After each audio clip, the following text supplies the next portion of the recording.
Hey guys, thanks for stopping by the channel. If you watched our Doom Eternal interview the other week, you might have heard a few things about Google Stadia. Today we're going to switch gears and we're going to talk to Shadow. They were at the Quakecon Expo this year, and we're going to talk about some of the hardware they're putting in their data centers, as well as, why you should use Shadow's implementation rather than Google Stadia. And as a bonus, there's an extra benefit or a new use case that is actually really cool for streamers, especially if you don't have the hardware to drive really elaborate streams. So stick to the end of the video. I'll see you guys at the end. We're gonna play Youngblood. Yeah, so when I was talking to him earlier, it sounded like with Google Stadia, it's its own platform, right? Whereas y'all are a virtual desktop. That sounds great on the surface. Can you explain it a little more? What it is that Shadow does that might be different, or? So tech side is we run on our own stack essentially. All of our data centers are operated by us. It's not AWS, it's not Azure, or anything like that. Okay. It's our own. We do this because what allows us to optimize for performance, so latency, actual performance. You're seeing right there is running at 120 hertz. No, actually that one's 144, and I think that's 144 too. Oh wow. But yeah, we're able to go up to 144. We're currently the only ones on the market able to do so. And you mentioned Stadia, but yeah, they haven't announced anything above 60 so far for release and at all. So, okay. We believe we're very much a premium service for now. We are the high-end computing in the cloud, whereas we're talking about Stadia, they're more of a console experience in the sense that they have a catalog of games, you come in and you're only there to play. What we believe is we don't know what our users want to do with Shadow. It sounds weird, it's something that we don't know, but we say we can't predict what tomorrow the next trend will be. Any game that comes out, since we are a full Windows 10 experience, we run it. We don't need to port anything. We don't need to, any game comes out, we currently have a library of every game ever. So 33,000 games or something like that. Oh wow. Okay. You got Steam, everything on Steam, Battle.net, and so on. Works with us. Okay. Again, works with us. We don't supply games. We're not a marketplace. We are a platform. We are not a shop. So any games you purchase for Shadow are actually purchased for computers. So if they play Shadow, then you realize maybe now I'm someone who wants to buy a computer or just go back to the laptop. It'll work there. They won't have the issue that when you're swapping into console generations and between console types, where you're like, oh, I can't play my old games anymore. So that's something we really didn't want users to ever have to face. Hey, if you want to dip a toe into Shadow, you're not sacrificing, you're not buying games specific to us that you may lose if you're not interested in the future. So as long as your client machine can run the ShadowNet, whatever browser application, so the apps can supply the. Well, basically, very simply, what we're doing is we have a Windows 10 experience running in the cloud, and so we have apps for iOS, Android, Linux, Windows, Mac OS. Okay.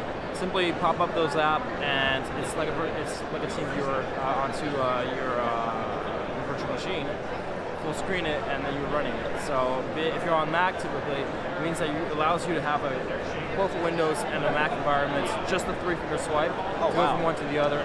You're not dual booting, so you're not taking extra resources, no extra memory, no battery life, and you're just going to a separate partition or it's not a partition, it's virtual machine. It's a virtual machine which is not on the machine, it's just a stream. So imagine, more nerd terms, you're watching a Twitch stream of a PC that you can interact with.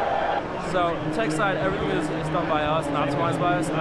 Again, if you're comparing to all the other, the reason cloud, a lot of people are like, oh, input lags, stability, that sort of thing, it's because it's tough.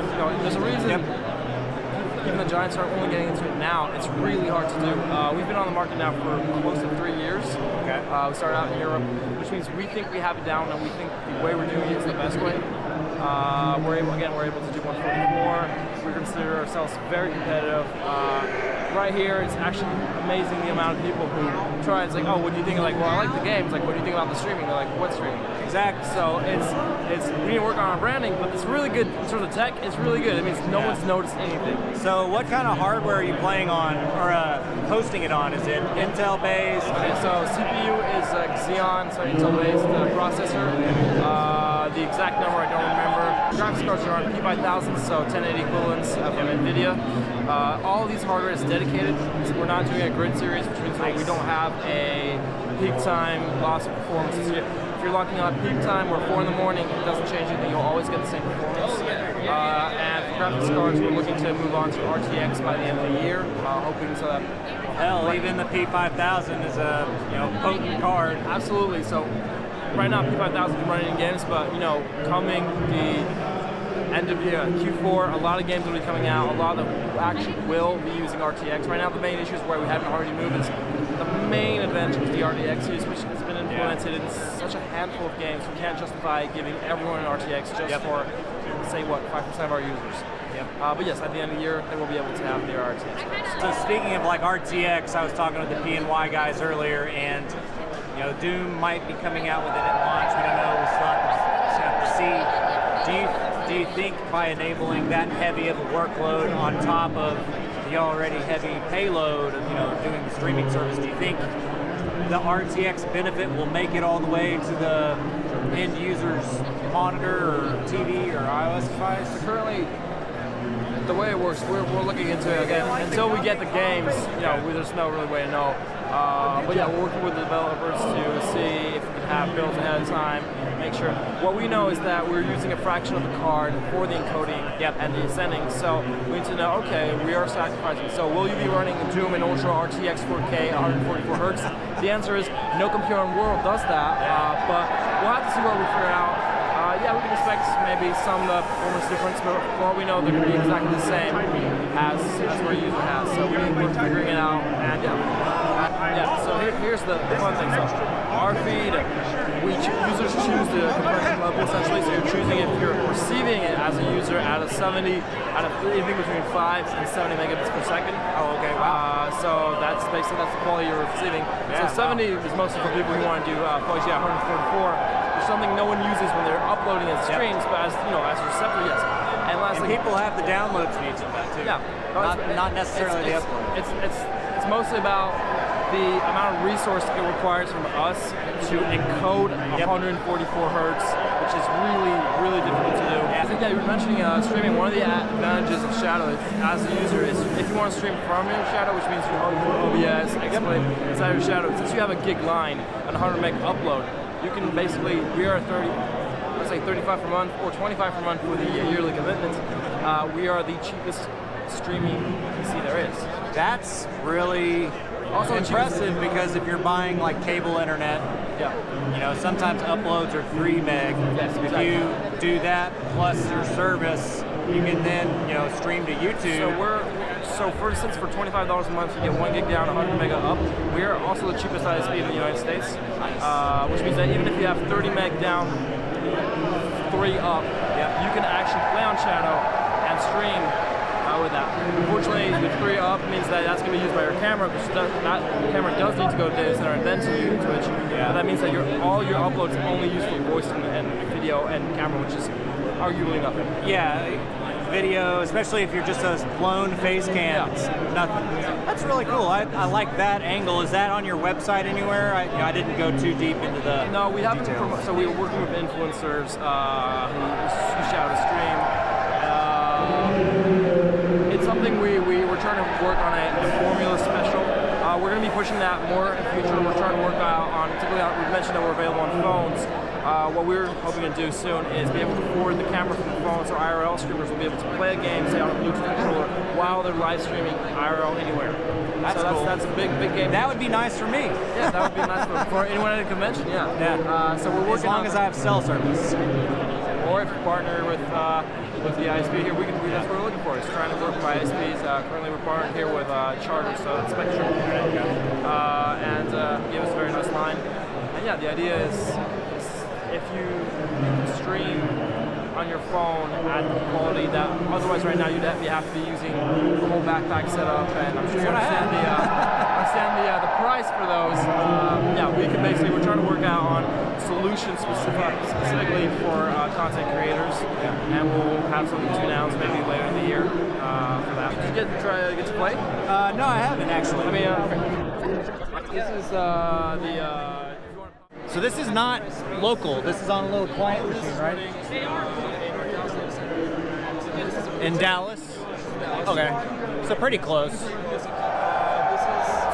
retail product. There's no modifications made in the convention. This is exactly what you need. And this game came out yesterday, so it's awesome. Very cool.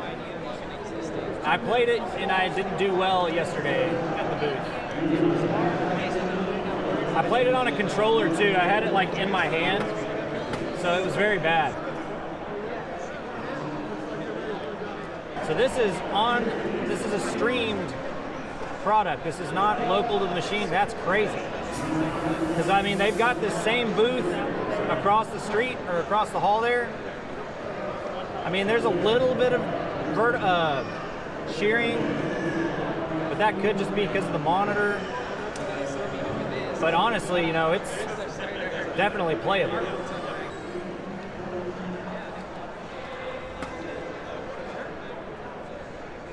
Very cool, very cool. I want the big gun. Now that I think about it, it's not that bad. The monitor, it looks really good. I shot that guy's foot at least 5 times. Oh, there's a big gun. Very cool.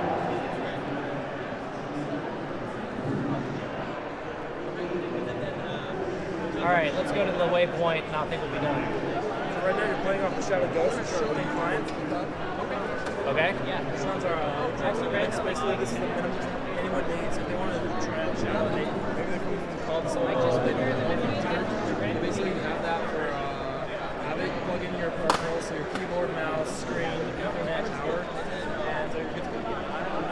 I now that I'm like playing this a lot, this is almost just as good as the dedicated machines across the way. I think they're running 240. We're only 240, so. It might also be that I'm using a keyboard and mouse, so I'm not. I used a controller earlier, yeah.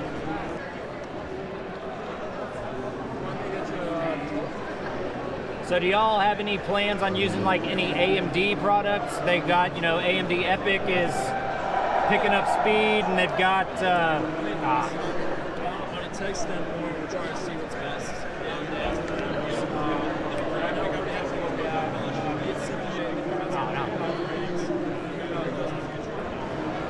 So this is the client right here. So that's like smaller than a little Nook. Yeah, sure. So this is the thin client. It's almost like a Roku size, a little bit taller than a Roku.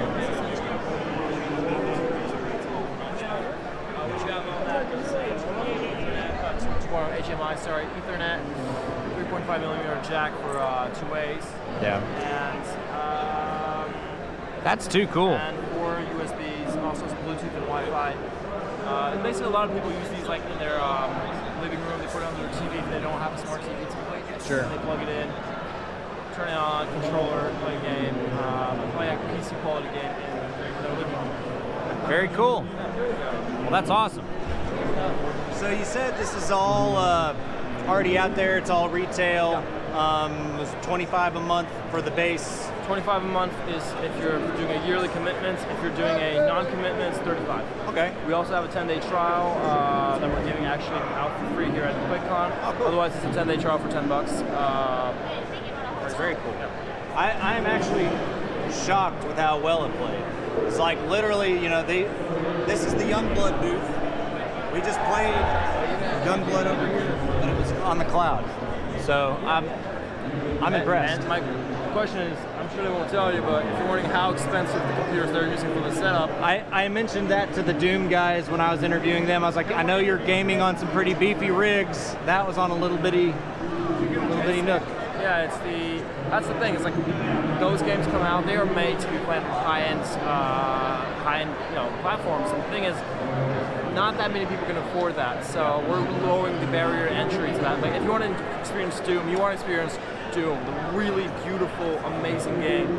And fortunately, not a lot of people can say, okay, I'm going to put, $2,500 down on a game. With us, you can do that. You can actually say, okay, I'm not a big player. I do want to play, Youngblood that comes out, or Doom. I buy 2 games a year. I play them for a month when they come out, and that's it. So you can't really justify buying, $2,000 computer or something. take a month of Shadow, maybe twice a year. Yeah, you don't have to commit to it. You just don't have to commit and play. Do you have to buy the Nook, or is that provided with the service like a modem? The Nook is a bonus. It's you don't need it because we're mainly more on apps. So think of it as like our Chromecast. Essentially, it's our Roku. It's completely bonus. You don't actually need it. It's mostly for people, like I said, who don't have any setup, so that they would be interested in that as a base point. And that's for that goes for $139. That's still pretty cool. It's still pretty cheap. It's able of doing 144 internet, fully cheap, or 4K 60. That's Bluetooth, Wi-Fi. Lets you log everything you want into it. So yeah. So one last technical question. You know, we mentioned over here they might have been playing with G-Sync enabled, 240 hertz. How do you handle adaptive refresh rates with this implementation? Because I don't know. I'm not that kind of a technical engineer. So it's very simple. Right now, server side, we're able to do anything NVIDIA is trying. Anything NVIDIA like G-Syncs, all that. It happens server side. But here's the thing is, obviously that doesn't matter because when it comes to we have to stream it. We have a refresh rate at which we're streaming. Okay. So say that it's streaming frame rate. Server side is going up and down between, I don't know, 180 and 240. We'd only still be streaming 140 per second, which means that, well, so you're already encoding and it's going to be a flat refresh all the way out. We're encoding out a flat refresh. Which means we're the ones doing the VSync. We're the ones doing all of that, sending it to you. Which means that's why tearing would have to occur in the game, but it's not occurring as the display side of it. So that's being streamed and synchronized by us. I think it worked well, and I did a lot better. Granted, I was on a control over there, but very cool. I think that's it. So this is shadow.net, right? Is the service? Shadow Play. So just Shadow, straight up Shadow. Website shadow.tech, but yeah, we're just Shadow. Shadow plays in video. So no. There you go. No, is that Steam? I don't know. It's one of them. We're just Shadow. Thank you guys for watching the video. I hope y'all found it pretty fun. One thing I like about Shadow is if you don't have a beefy computer and if you don't have really fast internet, you can put all of your content out onto the Shadow infrastructure and you can let them do all the encoding and broadcasting to Twitch. That way, you can have a pretty high quality stream without having, the infrastructure on your own end. All it costs is a few bucks a month. I might be doing a video just on how to set that up and show you guys how well it works. Of course, I could stream it all live from Twitch too. Check me out at twitch.tv/theturk. Hit that subscribe button, hit the follow button, thumbs it up if you liked it, thumbs down, please don't do that. Hopefully y'all have a great day. We've got some more interviews coming in from Quakecon, as well as some panels from DreamHack. So have a great day. Take care, everybody.